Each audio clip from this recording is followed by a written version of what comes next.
Hi. Bit of a different topic today. I haven't covered this one yet, and it is one of the things that I would like to speak on when relevant in the progress of some modeling aspect, and that's fiberglassing. So I'll run through a little bit of a chronology of my involvement with fiberglassing, little projects that I have done, where I'm at the moment. This is not going to be a how-to of fiberglassing. That would have to be the subject of quite in-depth separate videos, and there's a lot of channels that do cover that, although I must admit when I watch some of the stuff, I think that there's a lot more to be conveyed to not only beginners but people that have fiberglassed a fair bit already. Not that I'm ridiculously experienced, but anyway, you can make up your mind after you've seen what I've got. So going back about 25 years or so, I had this particular idea in mind. I'd got a large ship's hull, 1 meter, just a speedboat, and I wanted to make a cover for it, a deck. It had nothing. Went and bought myself some goodies, had no idea, and there was no YouTube around at that stage. In fact, getting any help at all anywhere was next to impossible.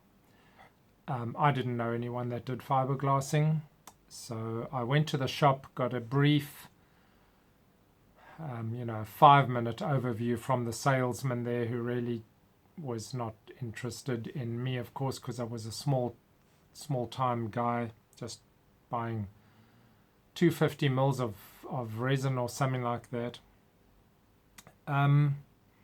Took that home, tried to do something, and made an absolute mess. It was an outright disaster, and that was the end of that for 20 years. Who knows? No, not quite 20.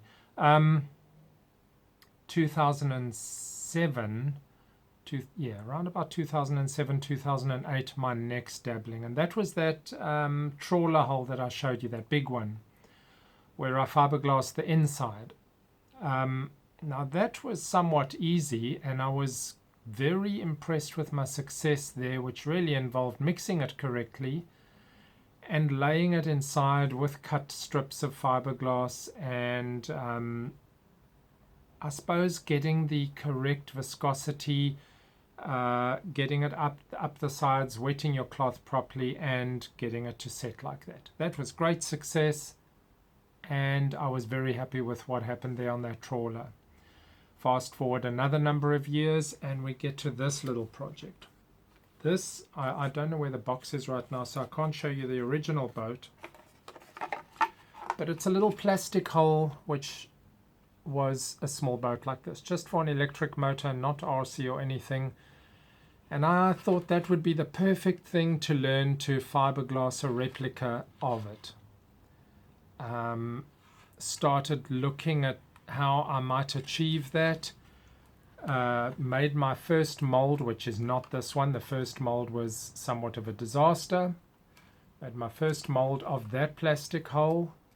Realized quite a few things. Made my second mold of that plastic hull, which is this one, which is really, really good. Made a first boat, or was this the only one? I can't remember. It's the only one I can find now, which was very, very successful. Really good quality, I think.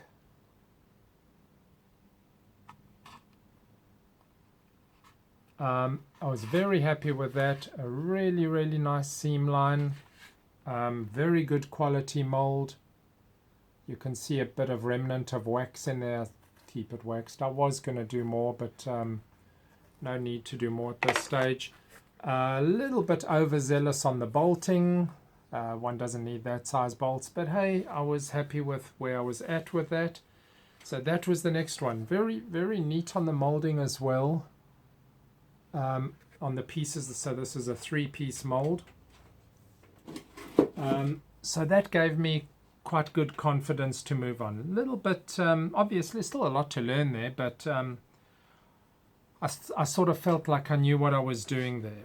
But the next thing that I did was do quite a number of trials with various thicknesses and looking at what sort of rigidity one got, what weights,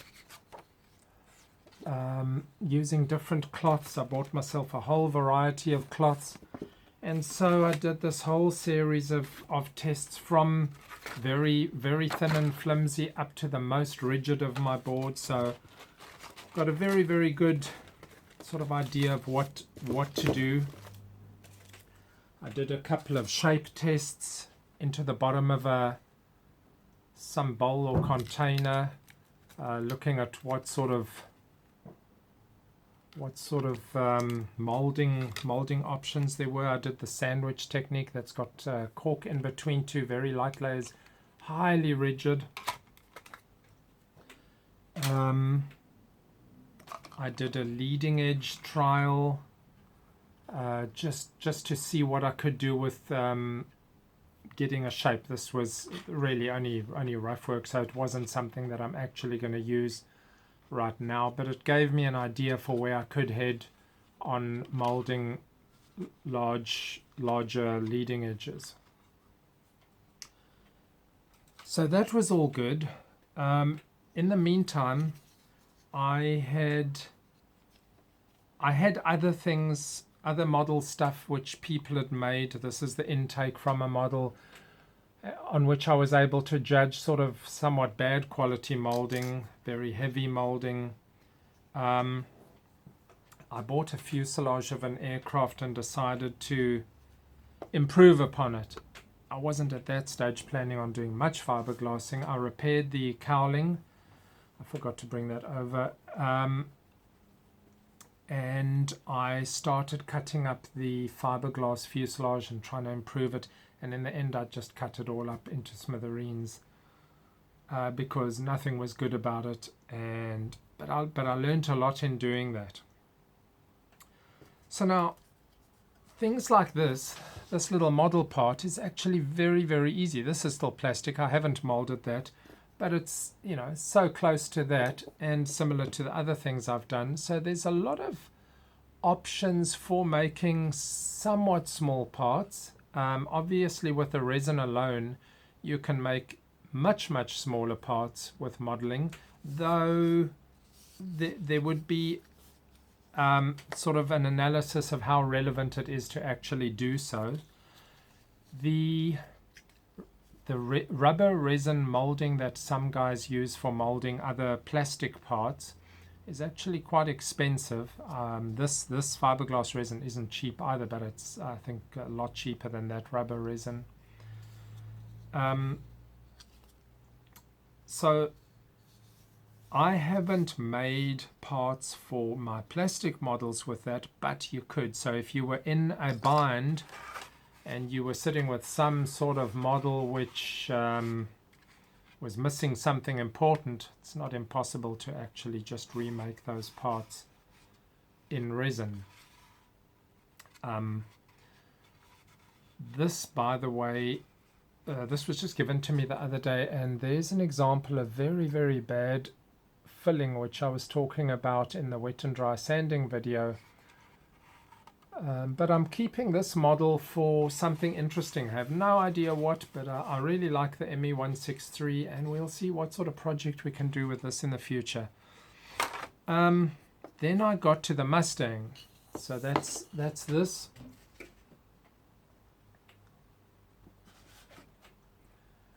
Now you can see there that that's got the nice fiberglass strip there binding the wing halves together, and then over that a light fiberglassing of the entire wing. But then I needed to get to the wing tips. So I'd started with that from the kit. And where have I put that piece now? Oh, it's right here. So starting with that, carving it up to be that. Now keep in mind that this is not an absolute scale kit, and neither was there an attempt to make an absolute scale wingtip. This was made symmetrical. It's just to be good enough for that top flight model. It's not representative of the Mustang's actual wingtip by any means, but a nice trial. So I was happy with the wood carving and sanding that I'd done, and then I fiberglassed over that and again sanded it down and felt that it was ready to make a mold. I made a first mold. I'm not sure where that one is now. I'll have to dig it out. I made a first mold. This is the second mold. So the first one served for quite long actually. I didn't mess up on the first mold that I make, but it wasn't quite as neat as this one. And I'll tell you why that one isn't around now. So I made my trial part, from which I created a very, very nice wingtip. The first ones, I'll go through the process now, were not quite as awesome as this one. And I now have my 2 fiberglass wingtips for the Mustang. But because I was so happy with my results and so keen on this being a learning experience, being a complex curved shape, somewhat simple and easy and small to handle, I sort of got a little bit carried away, and in the end I made 20 Mustang wingtips, on which I was doing different layer thicknesses, and I numbered each one as I was going along and kept records of where I was at, some with white coloring into the resin, others with black, others clear. Most of them were successful. I don't think I messed up on any one of the 20, and I keep that as a sort of record of my fiberglassing trials on this particular shape. And I was trying all sorts of different things. I tried for a carbon fiber look,